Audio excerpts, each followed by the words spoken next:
सवाल के मुकाबले में मेरे बुजुर्गों अल्लाह के नबी की तकलीफ और आपके आंसू को आप बड़ा हुआ पाओगे। अल्लाह कह रहा अपने नबी से, ऐ हमारे महबूब सल्लल्लाहु अलैहि वसल्लम से, तो क्या आप अपने आप को हलाक कर दोगे? आपको सताया गया, आपको तकलीफें दी गई, आपका बायकाट हुआ। मेरे बुजुर्गों कन्नड़ वालों, कल क़यामत में जब अल्लाह की अदालत कायम होगी, अल्लाह हम कन्नड़ वालों से पूछेगा, तुम तो अपने को नबी का आशिक बतलाते हो, नबी की मोहब्बत का दावा करते हो, नबी की मोहब्बत का दम भरते हो।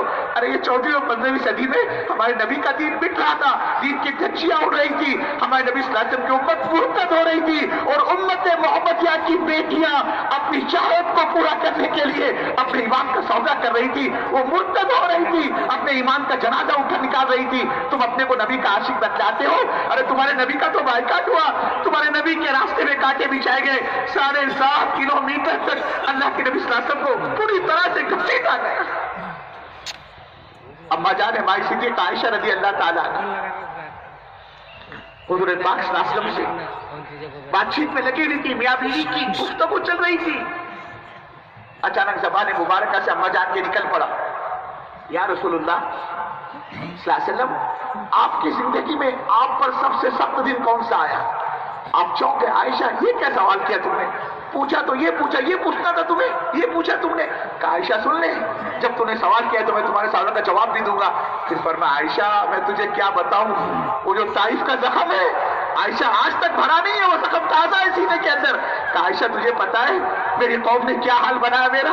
जब मैंने इनके जिम्मेदारों से बातचीत की तो कहने लगे, अल्लाह को तुम्हारे अलावा कोई नबी नहीं मिला जिसको नबी बनाकर भेजता। कहा एक सरदार कहने लगा, हम तुम्हारी बात नहीं सुनना चाहते, आप फौरन यहाँ से हमारे शहर को खाली कर दो, जहाँ तुम्हारी चाहत की जगह तुम वहां चली जाओ।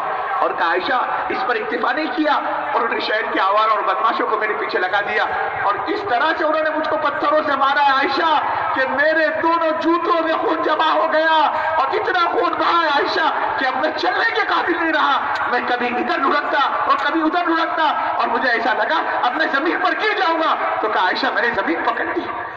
क्या मतलब? मैं जमीन पर बैठ गया तो आयशा मेरी कौम भूखे शेर की तरह मुझ पर बिचकी, और मेरे दोनों बाजों को उन्होंने पकड़ लिया और मुझे इन्होंने खड़ा किया और चलने पर मजबूर किया। कहा आयशा ये दो कतार में आमने सामने खड़े थे और पत्थर बरसाते थे और मुझे अपने दरमियान से गुजरवाते थे। कहा आयशा वो जख्म आज तक नहीं भूला हूं, 7.5 किलोमीटर तक मेरी कौम ने मुझ पर पत्थरों से मारा है। अल्लाह कहेगा, ओ नबी के आशिकों और नबी की मोहब्बत का दावा करने वाले दम भरवाने, तुम्हारे कन्नड़ ताल्लुक से आलम के बसने वाले इंसानों की जिंदगियों से हमारा दीन मिट रहा था। नबी का, नबी के दीन की धज्जियां उड़ाई जा रही थी, नबी के दीन के जनाजे निकाले जा रहे थे, दीन के नाम पर लोग बेचैनी फैला रहे थे।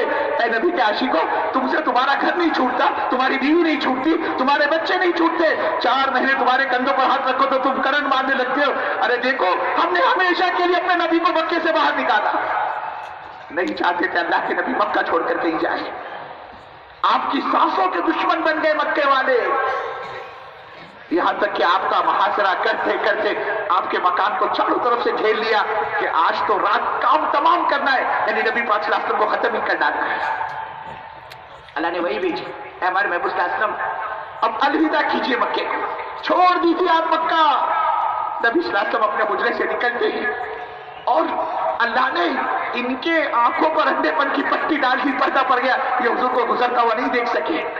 लेकिन उस रात की तनाई में, रात के अंधेरे में पलट पलट कर आप बार बार बैतुल्लाह को देखते थे और फरमाते थे, ए बैतुल्लाह तू अल्लाह का घर है, मुझे तेरे से मोहब्बत है, ताल्लुक के इश्क लगाओ, मैं तो किसी हाल में कभी तुझे छोड़कर कहीं ना जाता, लेकिन मैं क्या करूं, मैं मजबूर हूं, ये मक्का वाले मुझको यहाँ रहने नहीं देते।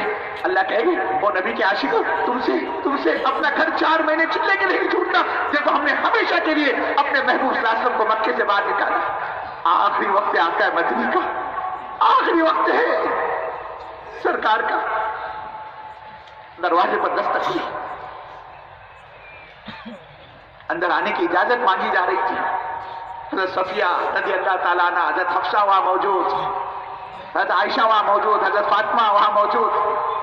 हजरत फातिमा रज़ी अल्लाह ताला को जरा नागवार गुजरा, ये कौन है? मेरे अब्बू बुखार में तप रहे हैं, मेरे अब्बू का बदन आग बना हुआ है, तेज बुखार है मेरे अब्बू को, और ये है कि या रसूलुल्लाह सल्लल्लाहु अलैहि वसल्लम मुझे आपसे मिलना है, इजाजत है अंदर आने की। कौन इजाजत मांग रहा है? कौन है ये देहाती आरामी? हजरत फातिमा को नागवार गुजरा, اللہ کے رسول صلی اللہ علیہ وسلم نے فرمایا فاطمہ کس پر ناراض ہو رہی ہو تم کس پر ناراض ہو رہی ہو؟